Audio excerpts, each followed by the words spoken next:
వీక్షిస్తున్న తెలుగు ప్రేక్షకులందరికీ నమస్కారం. నా పేరు అవినాష్. అయితే ఒక వీడియోలో ఆంధ్రప్రదేశ్ మరియు తెలంగాణ రెండు తెలుగు రాష్ట్రాలకు సంబంధించి వెదర్ అప్డేట్ అయితే లైవ్గా రావడం జరిగింది. మరి దానికి సంబంధించిన వివరాలు అయితే ఇప్పుడు మనం తెలుసుకుందాం. సబ్స్క్రైబ్ చేసుకుని ఛానల్ ఇప్పుడే పక్కన ఉన్న గంట సమయంలో నొక్కి ఆల్ నోటిఫికేషన్ అయితే ట్యాప్ చేయండి మరియు లైక్ చేయడం మాత్రం మర్చిపోకండి.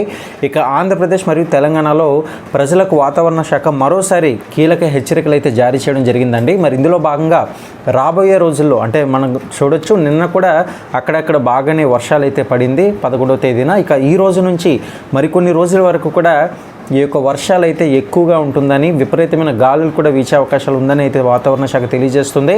ఇక రాబోయే 2-3 రోజుల వరకు కూడా ఈ రెండు తెలుగు రాష్ట్రాలు కూడా చాలా వరకు కూడా ఎక్కువగా వర్షాలు నమోదయ్యే అవకాశాలు కనిపిస్తున్నట్లుగా అధికారులు తెలిపారు. పలు ప్రాంతాల్లో తేలికపాటి నుంచి మోస్తరు వర్షాలు కురిసే అవకాశం కూడా ఉంది. అక్కడక్కడ ఉరుములు మెరుపులతో కూడిన వర్షాలు కూడా ఉన్నాయి. ఇప్పుడు విశాఖపట్నం చూసినట్లయితే అంటే క్లౌడీగా ఉందన్నమాట. చాలా వరకు కూడా వెదర్ అనేది చాలా చల్లగా మారడం జరిగింది. ఇందులో భాగంగా అక్కడ కూడా వర్షాలు అయితే బాగా పడే అవకాశాలు ఉన్నాయి. మరి అదేవిధంగా మరి విశాఖపట్నం సంబంధించిన సముద్రం అలలు ఎగసిపడుతున్నాయి అన్నమాట.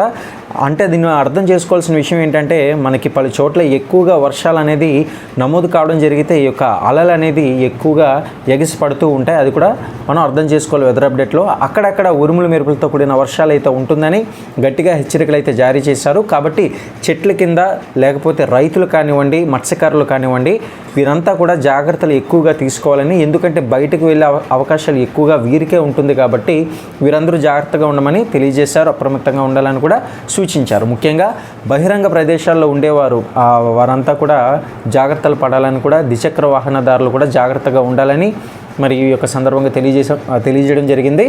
ఇక విద్యుత్ స్తంభాల దగ్గర ఎట్టి పరిస్థితుల్లోనూ కూడా ఉండకూడదని కూడా హెచ్చరికలు అయితే జారీ కావడం జరిగింది. లోతట్టు ప్రాంతాల్లో నీరు నిలిచే అవకాశం కూడా ఉన్నందున ప్రజలు స్థానిక పరిస్థితులను గమనిస్తూ ఎప్పటికప్పుడు వెదర్ అప్డేట్ అయితే ఫాలో అవుతూ ఉండాలి. కాబట్టి మీ వరకు అయితే ఈ యొక్క అప్డేట్స్ అనేది తీసుకొస్తూ ఉన్నాము. డైలీ అప్డేట్స్ కోసం ఛానల్ని సబ్స్క్రైబ్ చేసుకొని పక్కనే ఉన్న గంట సమయంలో నొక్కి ఆల్ నోటిఫికేషన్ ట్యాప్ చేయండి మరియు లైక్ చేయండి. ప్రస్తుతం ఐఎండీ ప్రకారం తెలంగాణలో కూడా ఆగస్టు 12 నుంచి 14 వరకు కూడా ఉరుములు మెరుపులతో వర్షాలు అయితే బలంగా ఈదురుగాలులతో కూడా వీచే అవకాశాలు ఉందని కూడా తెలియజేశారు. మరిన్ని అప్డేట్స్ కోసం ఫాలో